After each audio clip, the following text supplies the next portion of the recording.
Dios ha ido contestando nuestras oraciones y pienso que ya es el momento que el Señor ha propiciado para que todos volvamos de nuevo a congregarnos. Así que esperamos en Dios de que esto siga firme y la pandemia pues se detiene y creamos que no va a pasar a más, sino que va a ir para abajo. Y eso también hemos estado orando para que nuestro país sea sanado y sea restaurado y nuestra economía siga para arriba y vamos a terminar un buen año, que es otra cuestión que hemos estado creyendo. Así que vamos a empezar y antes de entrar en materia vamos a pedirle a Dios que nos dirija. Oramos. Padre, esta noche en el nombre de Jesús encomendamos nuestra vida. Te pedimos, Señor, que la unción de tu Espíritu nos dirija y que seas propicio a cada uno de nosotros y que la palabra que venga sea justo la que sea la necesaria,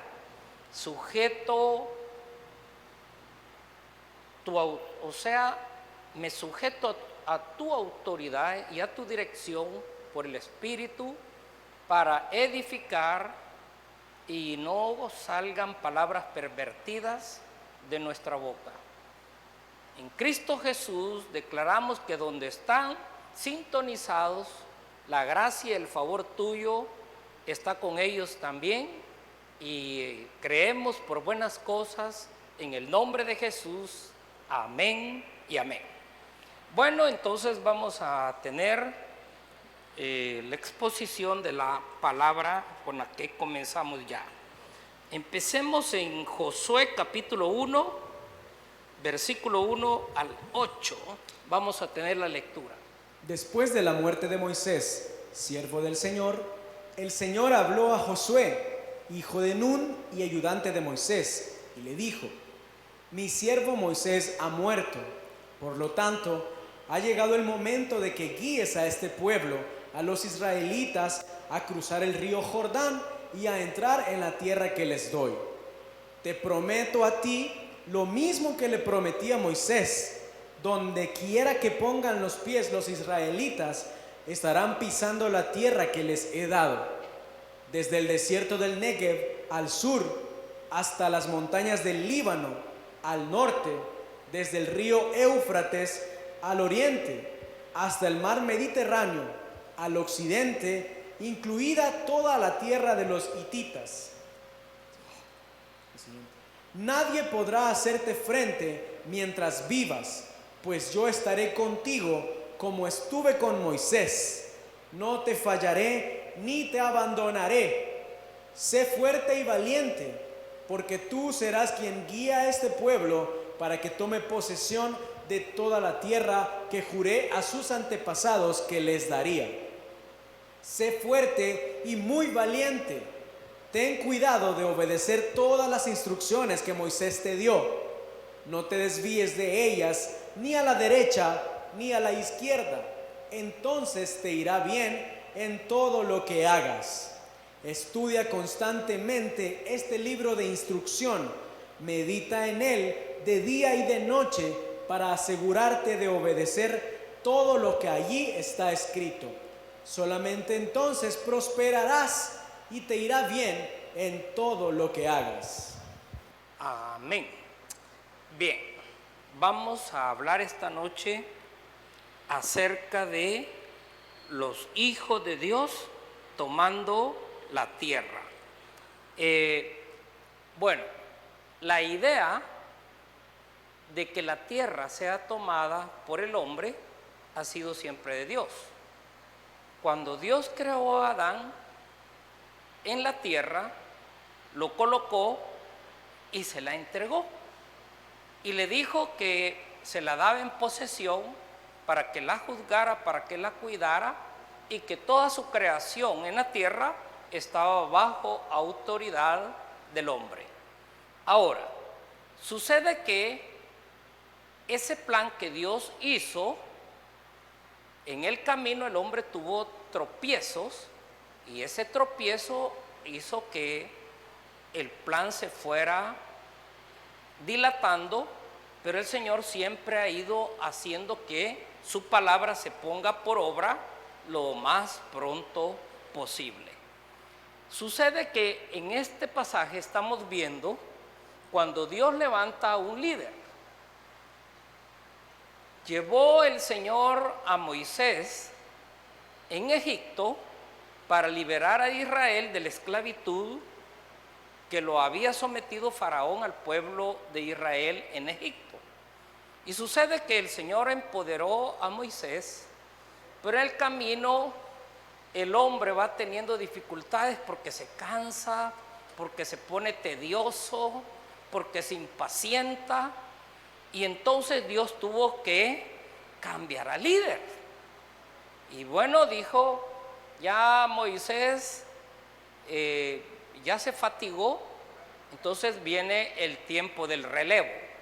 ¿Y quién fue el que relevó a Moisés? Fue Josué. Entonces viene el Señor y le da la noticia a Josué que él ha sido el elegido. Quiero que me pongan el versículo del 1 en adelante, porque quiero hablar sobre el versículo 2 y 3, del Josué 2 y 3. Porfa, ahí estamos. Mi siervo Moisés ha muerto. ¿Por qué les dice que murió? Para que se quiten de la cabeza que Moisés, porque si el Señor le hubiera dicho, bueno, a Moisés lo voy a jubilar, el pueblo no hubiera reconocido el liderazgo de Josué. Y para que Josué no tuviera esa dificultad, el Señor viene y le dice a Josué de un solo, quítense de la cabeza a Moisés. Él estuvo con ustedes, les ayudó, los acompañó, pero aquí se terminó la cuestión porque ahora yo he decidido que tú lo vas a relevar. Y el relevo era Josué. Entonces viene y le dice, mi siervo Moisés ha muerto, por lo tanto ha llegado el momento que guíes a este pueblo. Guiar a ese pueblo de Israel no era fácil.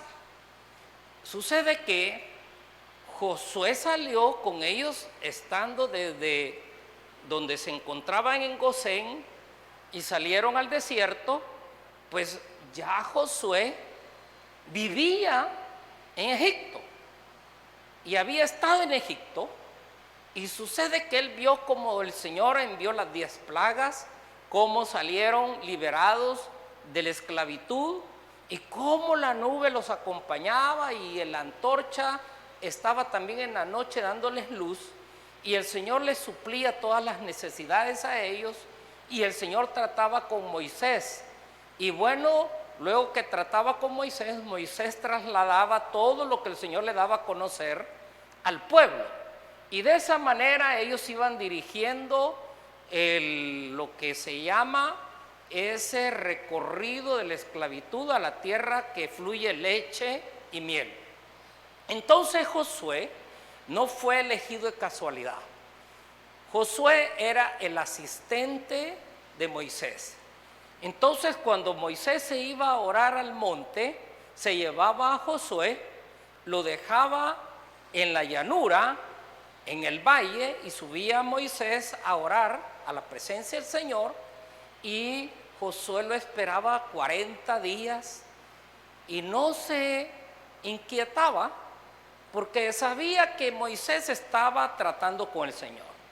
Entonces él fue entendiendo cómo el Señor funcionaba y cómo el Señor trataba con el liderazgo. Entonces él lo fue conociendo y se fue preparando, y él fue el elegido. Si alguien anhela tener un liderazgo, pues lo importante es empezar a servir, buscar en qué o de qué manera poder uno ofrecerse a servir, porque hay veces que uno tal vez puede ser muy tímido, o el diablo también alguna vez lo quiso hacer uno y no le fue muy bien, pero eso no quiere decir que uno no lo intente y vuelva a hacerlo. Entonces el Señor había elegido ya el relevo y se lo comunicó a Josué. Entonces Josué había sido testigo de cómo Moisés llegó al río Jordán y tenían que atravesar el río porque el límite entre el desierto y la tierra prometida era el río. Entonces él vio como a Moisés, el líder que lo sacó de la esclavitud, se le echó el pueblo para atrás y dijeron que no iban a pasar, que preferían estar en el desierto, pero que ellos no iban a pasar al otro lado del Jordán. Entonces Josué, que fue testigo de ese hecho, él sabía que esa asignación de llevarlos a la tierra prometida no era una tarea sencilla, no era una tarea fácil, pero la tomó el reto que el Señor le hizo. Y bueno, obedeciendo a eso, el Señor le dio instrucciones. En el versículo 3 le dice: te prometo a ti lo mismo que le prometí a Moisés. Donde quieras que pongan los pies los israelitas, estarán pisando la tierra que les he dado. Mire, el Señor hizo la tierra para sus hijos. Él no hizo la tierra para el mundo. Él hizo la tierra para sus hijos. Y Él quiere que sus hijos recuperen la tierra. Entonces, por eso ha empoderado el Señor a sus hijos y les dice que a donde ellos pongan los pies, esa tierra el Señor se las ha entregado. Entonces, ¿por qué? Porque el que la hizo, el arquitecto, todo el que ha puesto el cielo, los ríos, las montañas, el mar, todo lo que nosotros vemos, el Señor se le entregó a sus hijos. La tierra era para los hijos de Dios y el Señor quiere que sus hijos recuperen esa tierra. Entonces dice que donde nosotros pongamos la planta de nuestros pies, esa tierra nos pertenece. Ahora, el Señor le dio estrategias al hombre para poder triunfar y poderlo lograr. Vamos a irnos al versículo 8, por favor. Josué 1:8.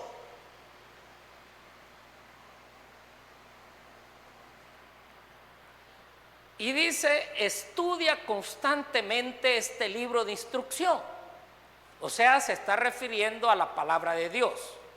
Medita en él de día y de noche, para asegurarte obedecer todo lo que está allí escrito.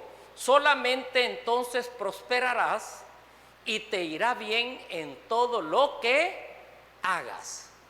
El Señor le está diciendo a Josué cómo él va a tener éxito, cómo él va a lograr alcanzar las metas y los propósitos. ¿Y cómo se logra? Meditando constantemente en el libro que es la palabra de Dios, o sea, la Biblia que nosotros conocemos. Y le dice que la medite de día y de noche. Si usted ve por qué el éxito no se alcanza, porque sucede que usualmente se pasan meditando las noticias que se ve en los canales de televisión, ya sean nacionales o internacionales, o las noticias de las redes sociales, pero no se está meditando en la que nos va a dar el éxito, en la que nos va a llevar a nosotros a un nivel donde el Señor quiere que estemos. Entonces, ¿cuál es lo que usted tiene que estar instruyendo, lo que usted tiene que estar haciendo crecer, lo que usted tiene que estar haciendo que cada día usted lo vaya desarrollando? Esto funciona de esta manera.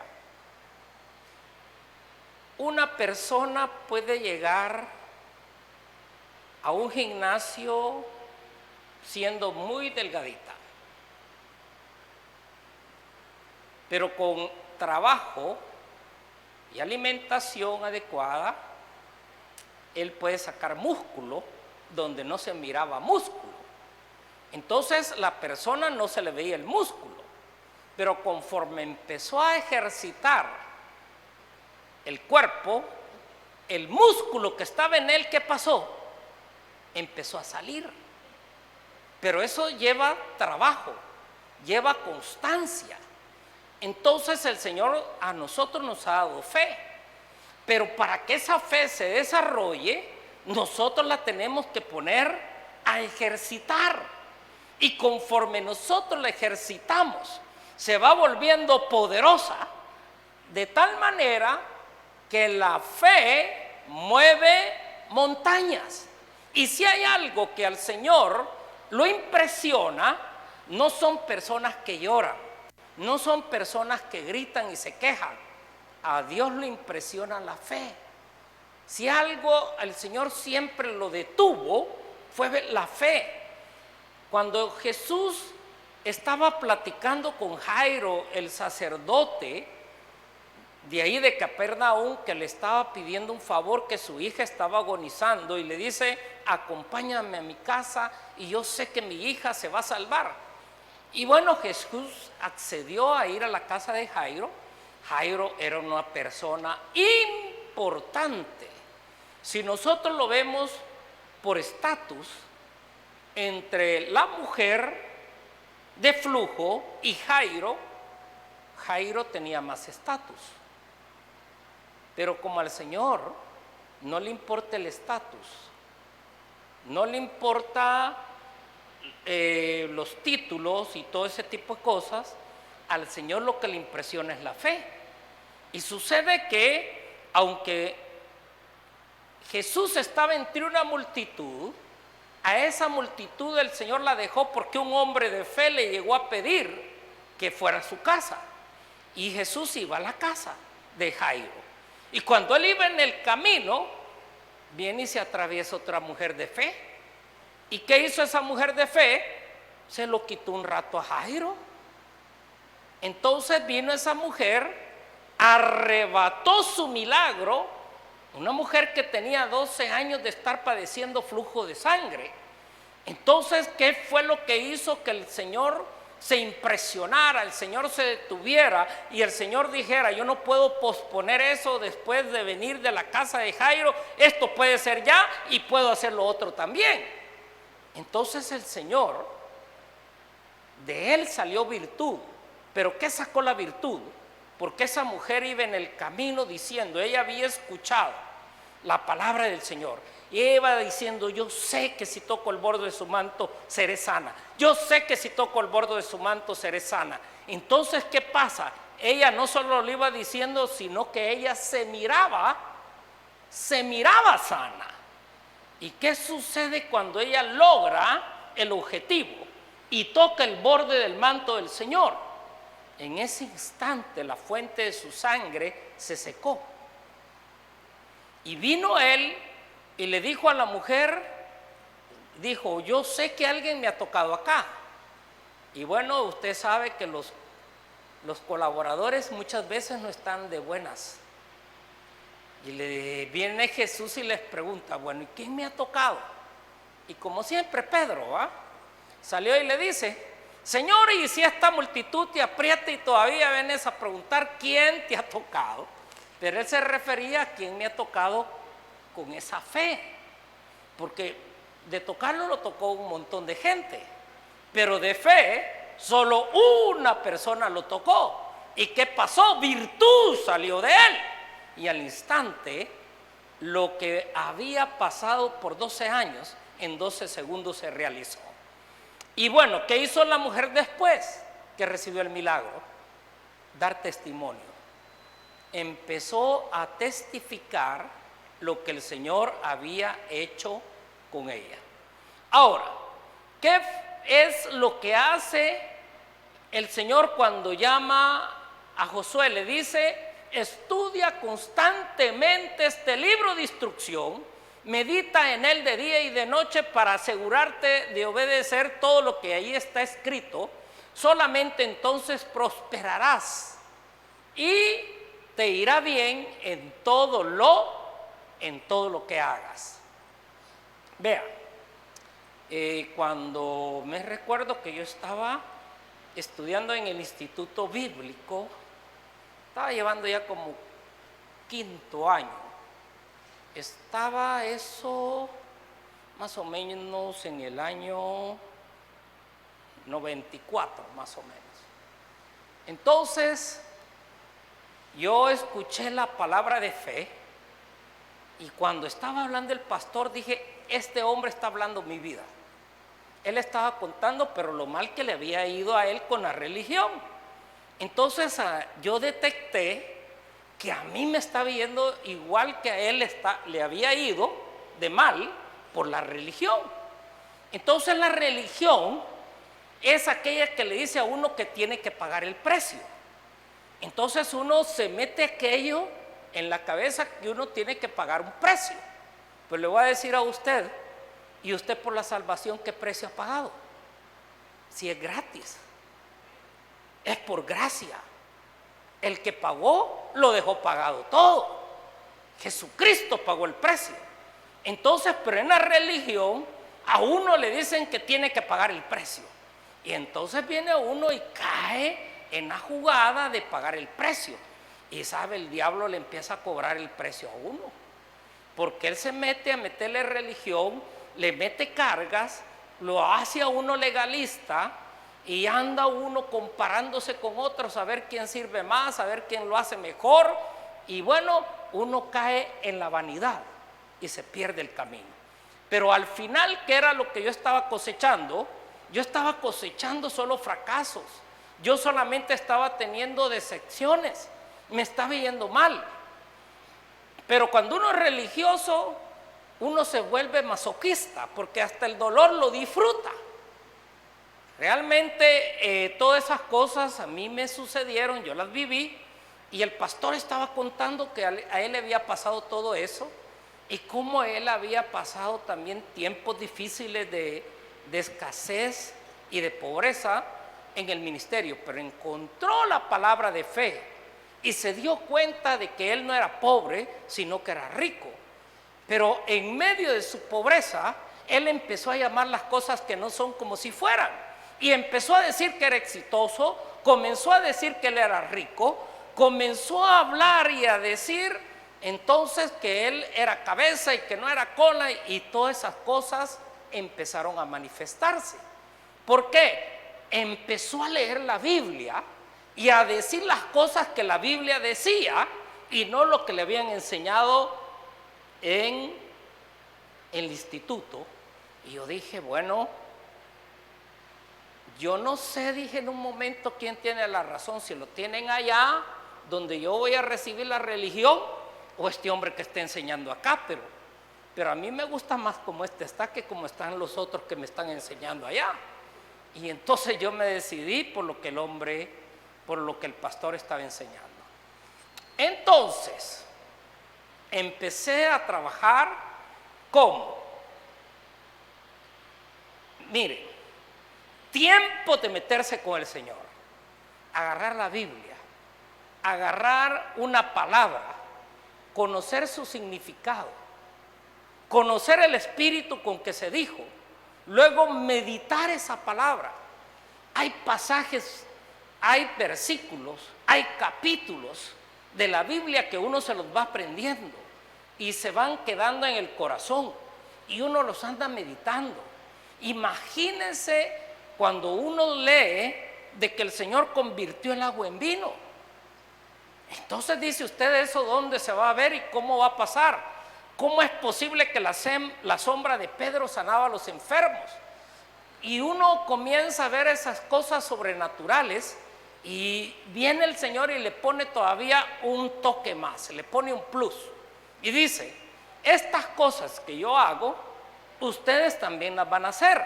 ¿Y qué? Y aún mayores, dijo, porque yo voy al Padre. Voy a enviarles al Espíritu Santo y cuando Él venga, ustedes van a recibir poder y van a ser mis testigos de poder. Pero realmente yo me recuerdo que en vez de inspirar, lo que yo hacía era dar lástima por la situación deplorable en la que yo estaba cayendo y llevando a mi misma familia a la misma situación. Hasta que un día me encontré un pastor que se hizo amigo, un pastor de Guatemala, y me dice: mira, Salvador, me dijo, está bien, me dijo, que te vaya mal a vos, me dijo. Está bien que aguantes, me dijo, pero está mal que tu familia le vaya mal y que aguantes por lo que vos crees, me dijo. No está bien como estás llevando las cosas. Tenés que hacer cambios, tenés que hacer arreglos y ajustes en tu doctrina, en las cosas que has aprendido, porque Dios no te ha llamado para que fracases ni para que des lástima. Bueno, entonces yo me fui encontrando con gente que tenía más conocimientos y yo fui aprendiendo más con ellos. Ahora, y también me di cuenta, porque miren, hay ministerios que hay un tiempo para que todos lloren. Dice, momento del quebrantamiento. Y la gente empieza a llorar, pero hay unos que ni ganas tienen que llorar. Entonces, es que eso es un teatro más que algo real.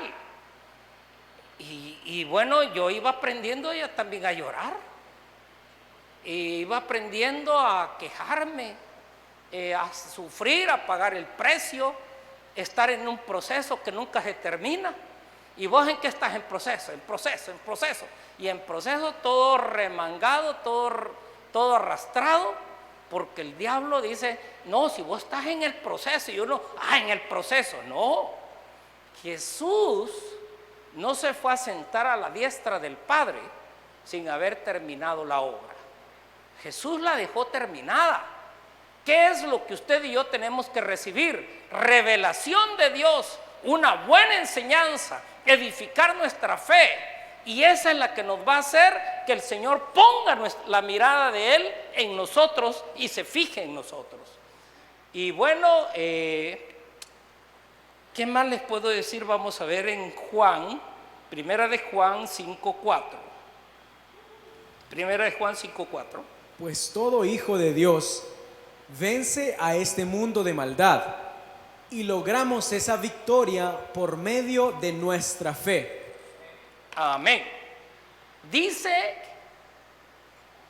que todo se vence en el mundo con la fe. Entonces usted va a decir, y bueno, ¿y por qué no nos enseñan de matrimonio? ¿Y por qué no nos enseñan de la familia? ¿Y por qué no nos enseñan de la salvación? ¿Y por qué no nos enseñan, bueno, tantos temas que hay? ¿Por qué no nos enseñan teología y doctrina? Porque mire, a usted lo que le va a ayudar, lo que le va a servir para salir adelante es la fe. Y dice que la fe vence al mundo. Esta semana que pasó yo estuve en un seminario toda la semana y quiero decirles que aprendí un montón. En toda la semana estuve recibiendo y aprendiendo. ¿Y qué sucedió?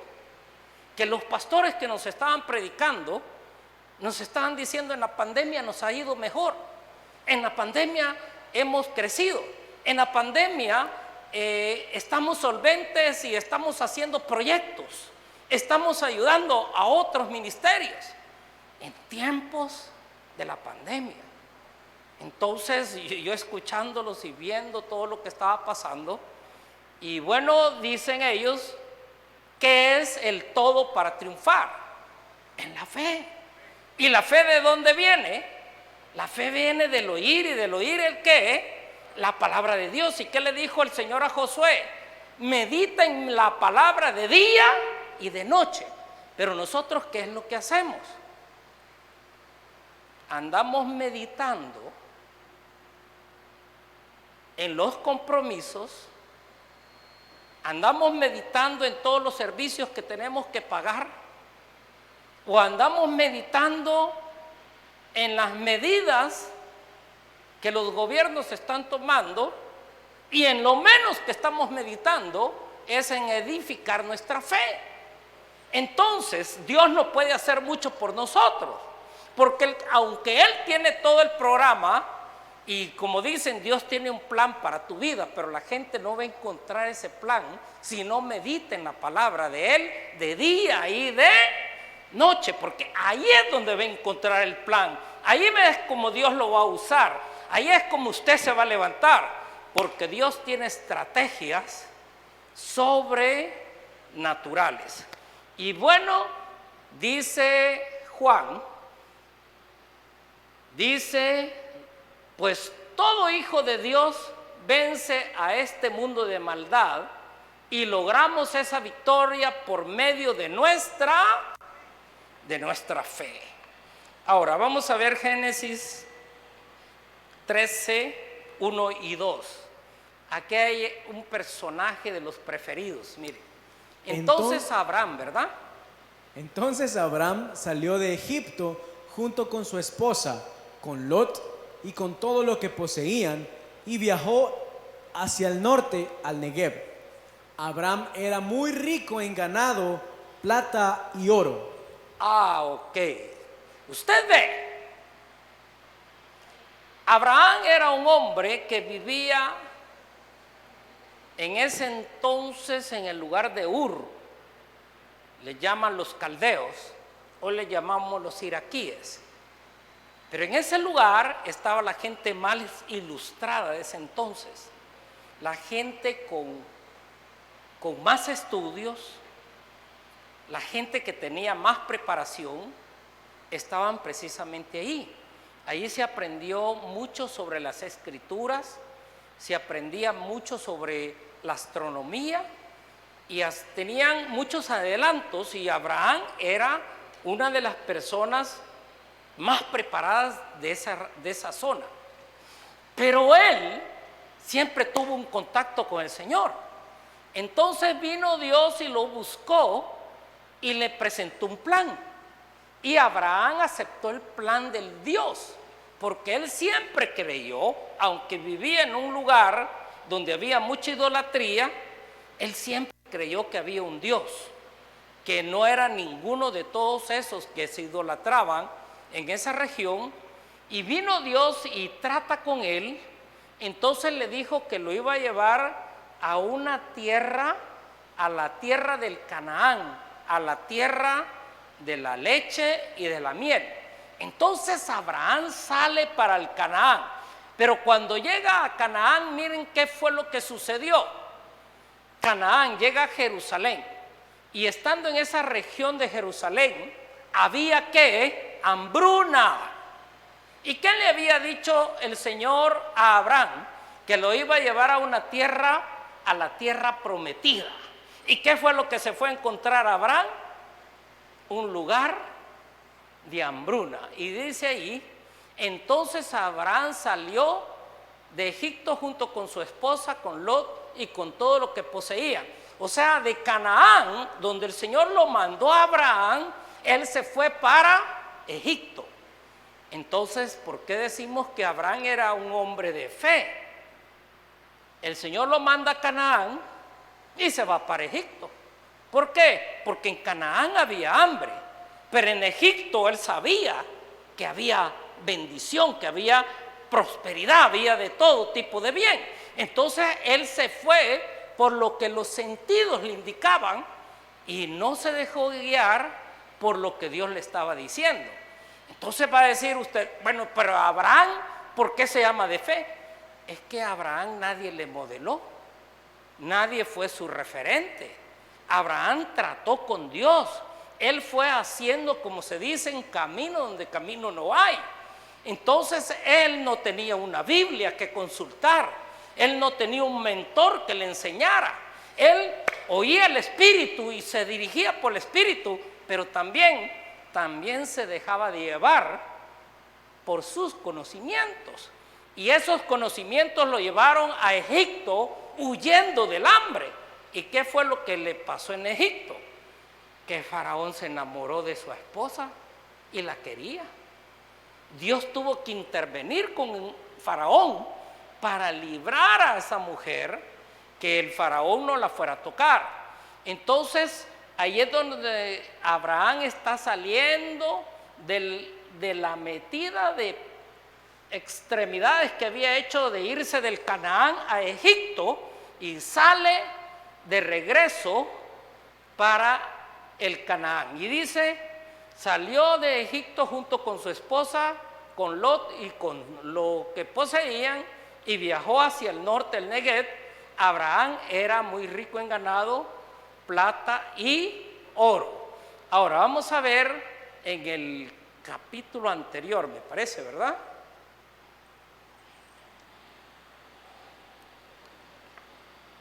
Génesis 12:10. Sí, el 12:10. En aquel tiempo, un hambre terrible azotó la tierra de Canaán y obligó a Abraham a descender a Egipto, donde vivió como extranjero. Entonces usted ve, Dios le dice, te vas a ir a una tierra donde te voy a bendecir, donde te voy a prosperar. Pero llega y va a encontrar una tierra quebrada, una tierra en hambruna. Entonces, ¿qué hizo Abraham para salvar su familia? Agarrar para Egipto. Pero Dios no lo mandó para Egipto. Entonces, en el capítulo 12, él había llegado al Canaán, y de Canaán la fue a encontrar en hambruna, quebrada, y sale para Egipto. En el capítulo 13, él salió ya de Egipto de regreso para el Canaán. Entonces usted vea el capítulo 12, donde Abraham está en una situación que tuvo que ir a buscar cómo subsistía a Egipto. Pero veamos de regreso el capítulo 13, un poco más adelante, el 1 y 2. Entonces Abraham salió de Egipto junto con su esposa, con Lot y con todo lo que poseía, viajó hacia el norte al Negev. Y dice, Abraham era muy rico en ganado, plata y oro. Dios le dijo que lo iba a enriquecer, que lo iba a poner como alguien de donde iban a salir todas las naciones de la tierra, que iban a ser benditas todas las naciones de la tierra. Entonces, Abraham, de un capítulo a un siguiente capítulo, él ya está siendo millonario. O sea, un cambio de escasez a la abundancia. ¿Y en dónde es que llegó a experimentar Abraham la abundancia?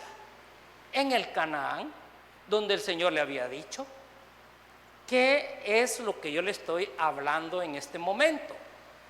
Para Dios no es ningún problema bendecirlo, prosperarlo en una nación quebrada, en una nación que tiene problemas y dificultades.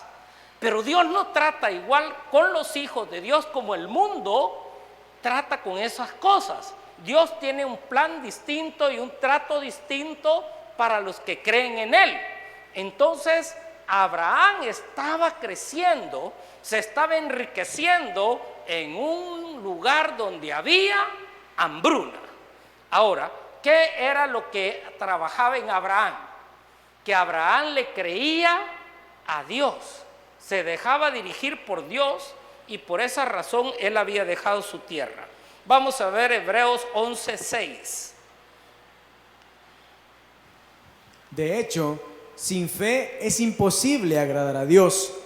Todo el que desea acercarse a Dios debe creer que Él existe y que Él recompensa a los que lo buscan con sinceridad. Sin fe es imposible agradar a Dios. Vean, si uno se quiere ganar a Dios, es con la fe. El Señor dice que todo lo que nosotros le pidamos, Él nos lo va a conceder. Ahora, usted y yo tenemos que poner la otra parte.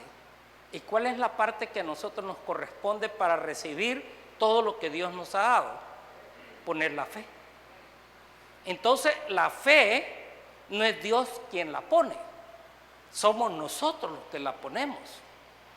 Ponemos esa parte. Entonces uno dice, bueno, me dicen que tenga fe, pero no me dicen cómo tener la fe. Nosotros sí le estamos diciendo. Le dijimos lo que el Señor le dijo a Josué en el capítulo 1, versículo 8. Medita en la palabra de día y de noche. Romanos 10:17 dice que la fe viene por el oír, y el oír no noticias, no estar escuchando cosas que los periódicos, las revistas dicen. La fe viene por el oír, pero por el oír la palabra de Dios. Si usted oye, atesora la palabra, pone la palabra y dice, Señor, yo no te cuestiono, yo solo te creo, yo la recibo y yo lo hago lo que tú me mandas, usted está apostándole a Dios. Y cuando usted le está apostando a Dios, ¿qué es lo que está haciendo usted? Agradando a Dios. La manera de agradar a Dios es tener fe. Sin fe es imposible agradar a Dios. Y quiero que vean, vamos a ver la otra parte que tengo ahí para leer. En el Lucas, capítulo 22, 39 al 46. Luego, acompañado por sus discípulos, Jesús salió del cuarto en el piso de arriba y, como de costumbre, fue al monte de los olivos. Ahí les dijo, oren para que no cedan a la tentación. Se alejó a una distancia como de un tiro de piedra, se arrodilló y oró. Padre, si quieres, te pido que quites esta copa de sufrimiento de mí. Sin embargo, quiero que se haga tu voluntad, no la mía. Entonces apareció un ángel del cielo y lo fortaleció. Oró con más fervor y estaba en tal agonía de espíritu que su sudor caía a tierra como grandes gotas de sangre. Finalmente se puso de pie y regresó a donde estaban sus discípulos, pero los encontró dormidos, exhaustos por la tristeza. ¿Por qué duermen?, les preguntó. Levántense y oren para que no cedan ante la tentación. Amén. Vean, el Señor prácticamente Él no le impusieron los apóstoles, Él los llamó, Él fue llamando uno por uno. Y bueno, dentro del grupo que Él tenía varios grupos, porque había un grupo de 3, había un grupo de 12, había un grupo de 70, había un grupo de 120, había otro grupo de 500 y habían multitudes de 5,000. Y todos esos grupos el Señor los ministraba. Entonces, dentro del grupo de los 3 estaba Pedro, Juan y Jacob. A ellos el Señor les confió que oraran. Y viene Él y se va a orar un poco retiradito de ellos. Y cuando regresó, ¿cómo pasó? ¿Qué pasó con ellos? Los encontró dormidos. Los encontró dormidos. Miren, los oradores, cuando el Señor los necesitaba, estaban dormidos. Bueno, ¿sabe que la iglesia también le pasa eso? Por momentos se duerme. Cuando algo grande va a pasar, hay que estar atentos. Y ¿sabe? En estos momentos algo grande va a pasar. ¿Qué significa? Que tengo que estar atento. Tengo que orar. Tengo que orar. El diablo piensa que ha hecho su fiesta con la pandemia, pero no sabe cómo Dios le va a responder a esta pandemia. Le viene un golpe tan fuerte que va a quedar tan avergonzado como usted no se imagina, va a ser sorpresivo, va a ser algo irrepetible. Algo grande está pasando, se está haciendo. Pero ¿quiénes son los que son alertados? Los centinelas, los que están en la oración, los que están en la jugada, los que no están metidos en la pandemia, sino que están conectados con el del cielo, y Él les está revelando cosas ocultas que nadie conoce. ¿Y sabe qué es lo que está hablando el Señor? Que viene una respuesta contundente, viene una bendición inesperada por los que no, pues, que no reciben porque se duermen. Pero es cuando usted tiene que estar vigilante, Señor. ¿Y cuál es esa sorpresa? Yo sé que algo grande va a surgir, algo grande viene, y yo me estoy preparando para recibirlo. ¿Sabe? Cuando yo empezaba, creo en el año, por el año 97, ya tenía yo alrededor de 7 años de estar en el ministerio, pero tenía ya 3 años con la palabra. Estuve 4 años metido con la religión, y ya después de los 4 años me liberé de eso. Y ya tenía 3 años de estar en la palabra de fe. Entonces un día recibo una llamada de teléfono. Hermano, le habla fulana de tal, y fíjese que quisiera que viniera a mi casa, me dijo. Eran como las 11 de la mañana. Y bueno, pues en esos días yo acababa de tener un carrito chiquito que me habían regalado, y pues después de andar en bus, pues era un gran logro ya tener ese carrito.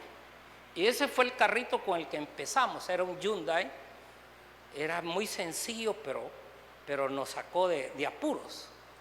Entonces salí a la casa de la hermana.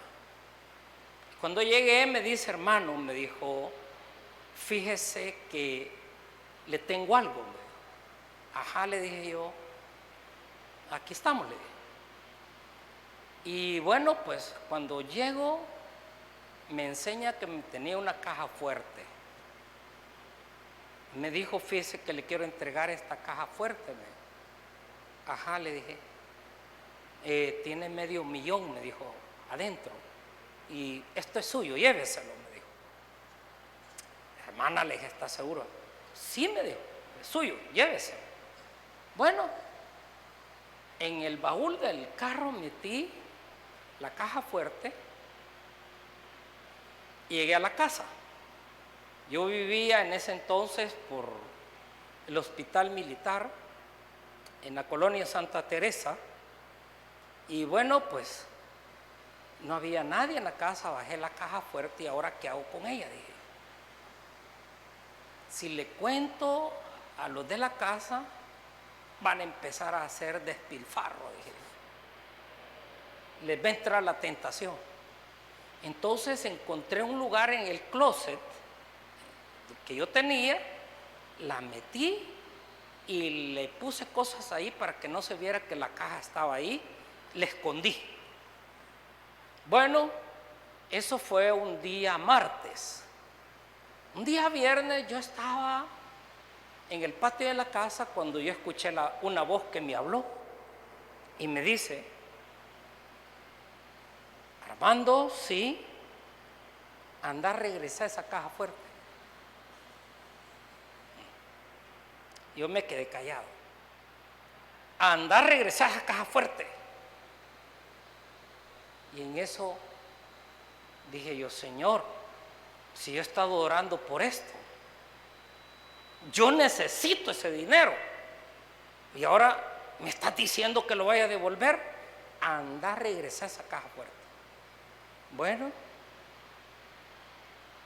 saco la caja fuerte y salgo de regreso para donde la hermana. Y cuando llego a la casa, hermana, sí, mire, fíjese que le traigo algo. Ajá, me dijo, ¿y esa a qué se debe la visita? Que el Señor me dijo que le regresara la caja fuerte, le dije. Así que viene intacta, le dije, no se tocó nada, todo está íntegro. Ahí está, le dije. Y le regresé la caja fuerte. Han pasado alrededor de 23 años que eso pasó.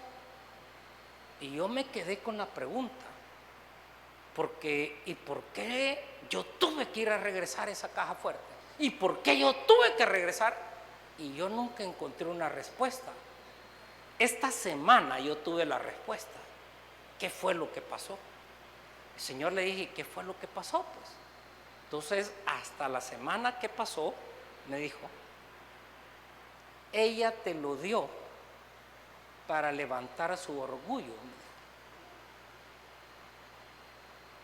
su vanagloria, y por esa razón yo no se la recibí, me dijo, y te dije que la fueras a regresarme.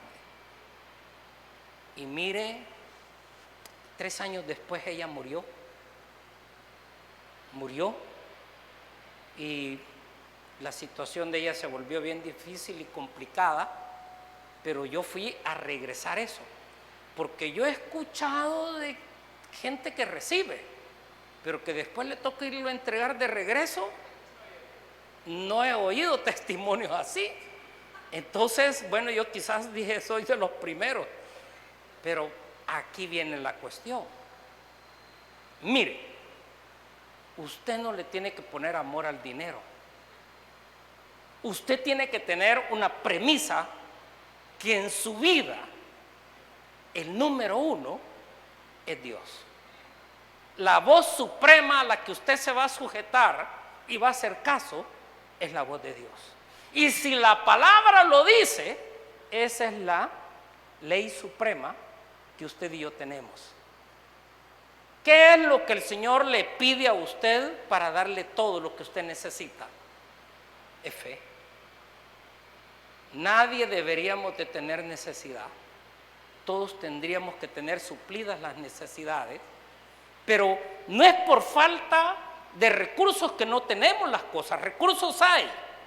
Lo que no tenemos, ¿qué es lo que está faltando? Es fe. Si tenemos fe, tenemos suplidas más que lo que necesitemos. Y bueno, aquí hay algo que también Dios me dijo. Por haber hecho eso, yo te voy a premiar. El que me ha sido fiel en lo poco, me va a ser fiel en lo mucho. Y yo sé que lo que yo le he pedido al Señor y le he creído al Señor, lo voy a tener.